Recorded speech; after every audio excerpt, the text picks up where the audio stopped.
और शुद्ध अंतःकरण से निर्वहन करूंगा तथा मैं भय या पक्षपात, अनुराग या द्वेष के बिना सभी प्रकार के लोगों के प्रति संविधान और विधि के अनुसार न्याय करूंगा।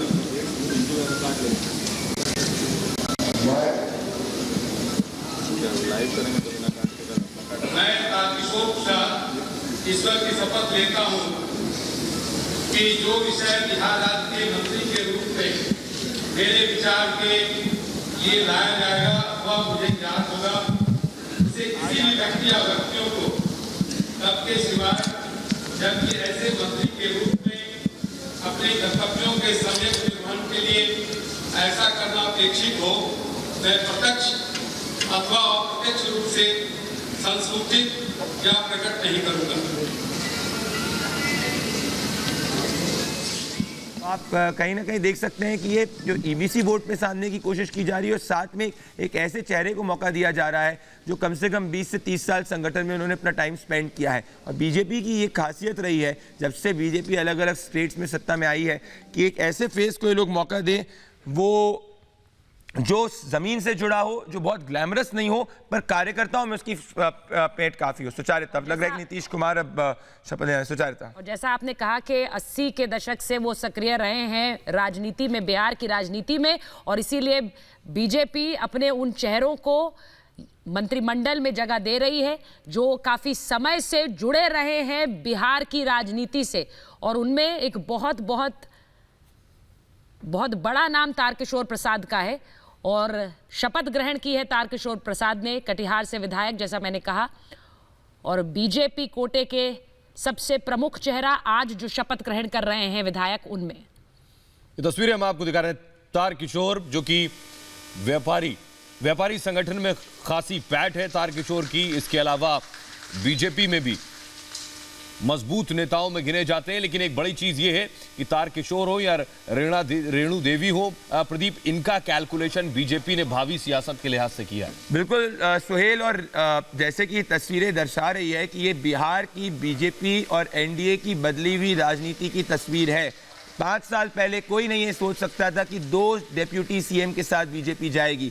रेणु देवी को भी मौका देना ये दर्शा रहा है कि जो महिला वोटर्स ने इस वक्त एनडीए को इस क्लिफ हैंगर के अंदर जिताया है, उनको ध्यान में रखकर उनको सम्मान दिया जा रहा है। पिछड़ा वर्ग से रेणु देवी, लोनिया समाज से आती है रेणु देवी, और हम काफ़ी समय से बीजेपी की महिला विंग की प्रोमिनेंट फेस रही है। जो दूसरी फेस थी वो एलजेपी ज्वाइन कर चुकी है। तो पहली बार आप देखेंगे सुचारिता कि नीतीश कुमार को अपनी जो कुर्सी है सुशील मोदी के साथ नहीं, 2 डेप्यूटी चीफ मिनिस्टर के साथ शेयर करनी होगी। शायद इसीलिए थोड़ा सा नीतीश कुमार को भी इस कुर्सी पर बैठकर इस वक्त अलग लग रहा होगा। सुचारिता, बिल्कुल, और ये हमेशा से कहते आए, जब आरजेडी के साथ मिलकर चुनाव लड़े थे तब सुशील मोदी और नीतीश कुमार ने एक दूसरे के ऊपर भले ही कई सियासी वार किए हों, लेकिन नीतीश कुमार और सुशील मोदी की जोड़ी काफ़ी चर्चित जोड़ी रही है बिहार में, और समन्वय बनाकर दोनों दलों के बीच काम करने को लेकर भी ये जोड़ी काफ़ी जानी जाती रही है। बिल्कुल, उस जोड़ी का एक हिस्सा नहीं रहेगा प्रदीप। बिल्कुल सुचारिता, और दर्शकों को बता दें कि लाल कृष्ण आडवाणी ही थे जिन्होंने सबसे पहले नीतीश कुमार का जो नाम था एनडीए के सीएम पद के लिए घोषित किया था जब पहली बार नीतीश कुमार एनडीए के साथ आए थे। इस वक्त हम देख सकते हैं कि रेणु देवी जो है, जैसे कि हमने बताया था, नूनिया समाज से आती है। ये बीजेपी विधानमंडल की उप नेता के रूप में चुनी गई है। 62 साल इनकी उम्र है, 12वीं तक इन्होंने पढ़ाई करी है, और ये जो महिला विधायक के रूप में चुनी गई है रेणु देवी, और इस वक्त इनका चेहरा बीजेपी का प्रमुख चेहरा बिहार में बनकर इसलिए उभर रहा है क्योंकि उप मुख्यमंत्री के रूप में इनका नाम सामने आया, और तब से रेणु देवी की चर्चाएं लगातार हो रही हैं।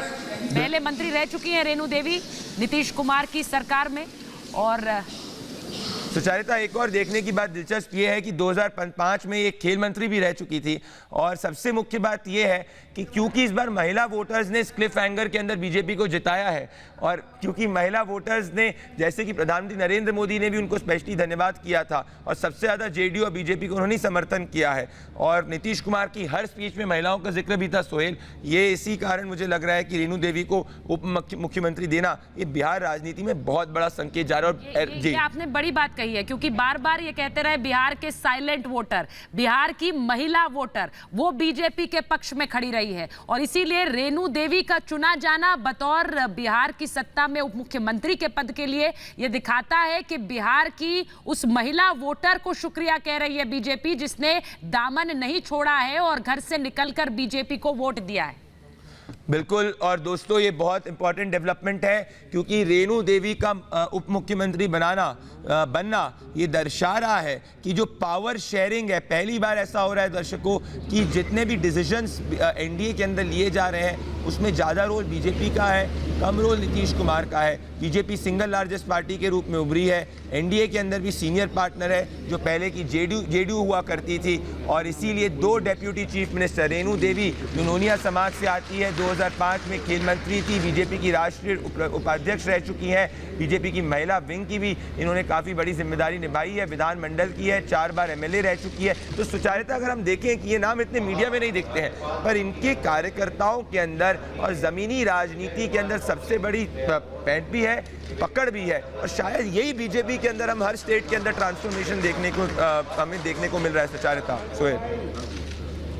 और ये तस्वीरें तीसरे नंबर पर शपथ ली है रेणु देवी ने, मंगल पांडे, तार किशोर और उसके बाद रेणु देवी। तस्वीरें हम आपको दिखा रहे हैं, मंच पर नीतीश कुमार मौजूद हैं, 7वीं बार शपथ लिए। उनका कैबिनेट इस बार जरूर अलग होने वाला है और बड़ा दिलचस्प भी है, वो चेहरे निकलकर सामने आ रहे हैं जो अब तक कम से कम राष्ट्रीय सियासत के लिहाज से अब तक शायद कहीं पीछे थे।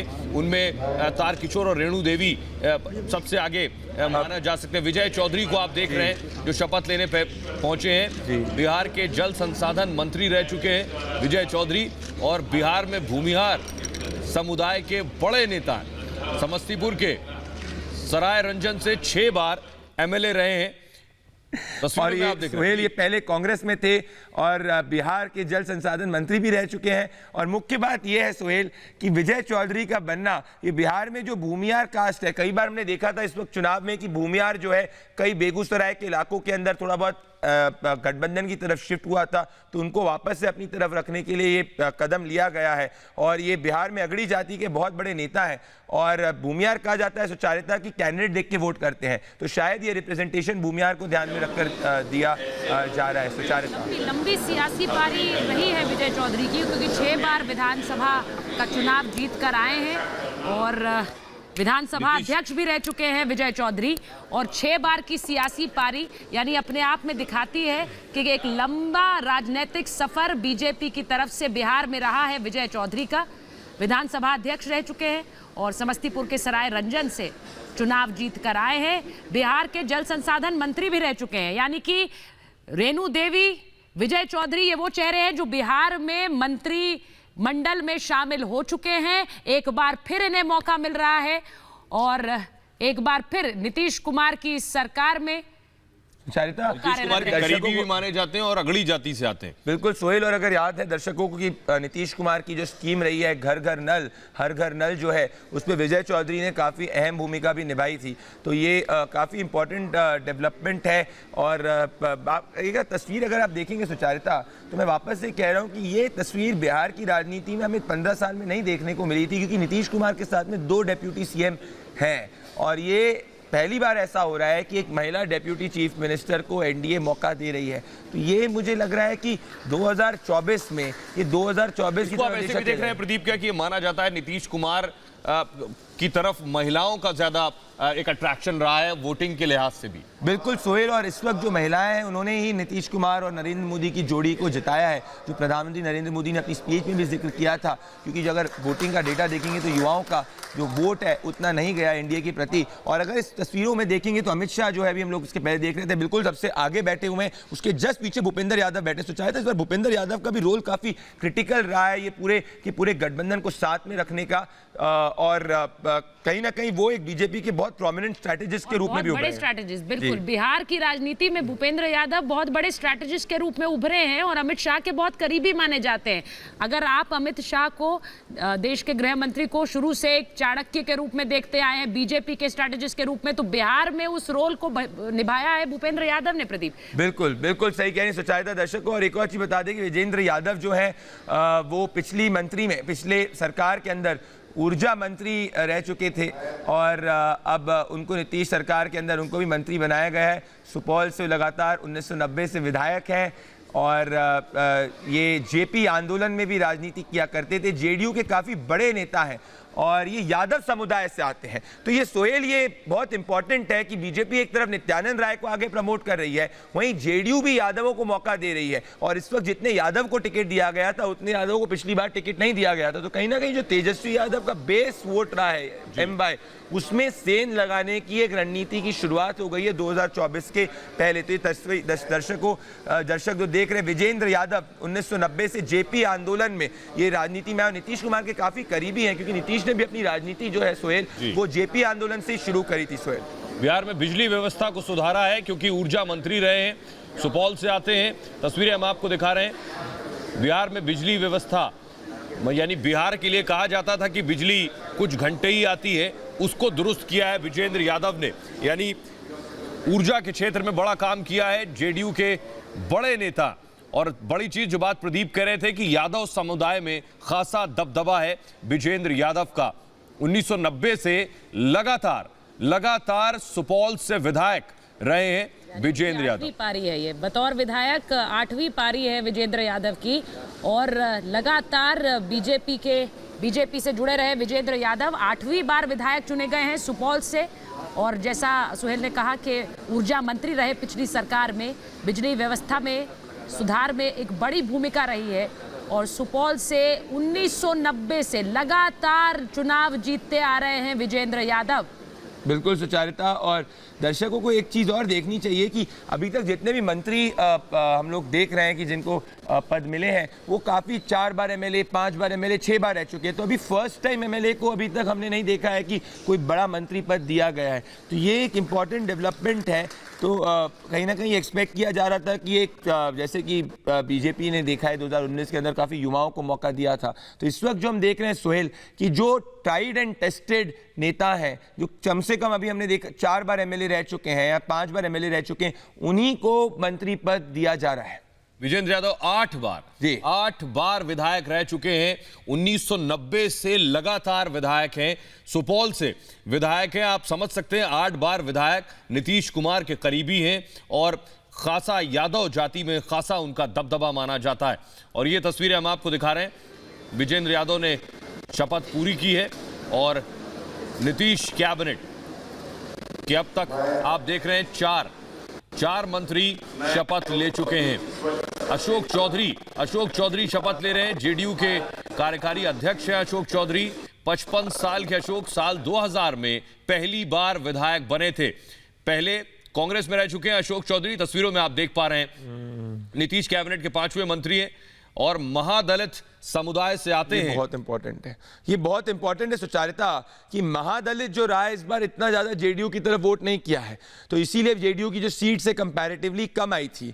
तो ये महादलित के अंदर अगर जितने भी कास्ट आते हैं अपार्ट फ्रॉम पासवान, बाकी सब इनने महादलित में इंक्लूड किए हैं। पहले नीतीश कुमार को पूरा एक तरफा सपोर्ट किया करते थे, इस वक्त थोड़ा सा इन्होंने गठबंधन को सपोर्ट किया। तो वापस से सुचारिता ये हम ट्रेंड देख रहे हैं कि रिप्रेजेंटेशन उन जातियों को दी जा रही है जिन्होंने शायद से वोट इतना नहीं किया, पर उन नेताओं को दी जा रही है सुचारिता जो कम से कम 5 से 6 बार रह चुके मंत्री। इनकी भी शुरुआत 2000 में हुई थी। तो पाला पलटने के बाद जी हमने हमेशा इन्हें कांग्रेस का पक्ष रखते हुए देखा है, और जब 2018 में इन्होंने पार्टी बदली उसके बाद अब मंत्री पद की शपथ ले रहे हैं अशोक चौधरी।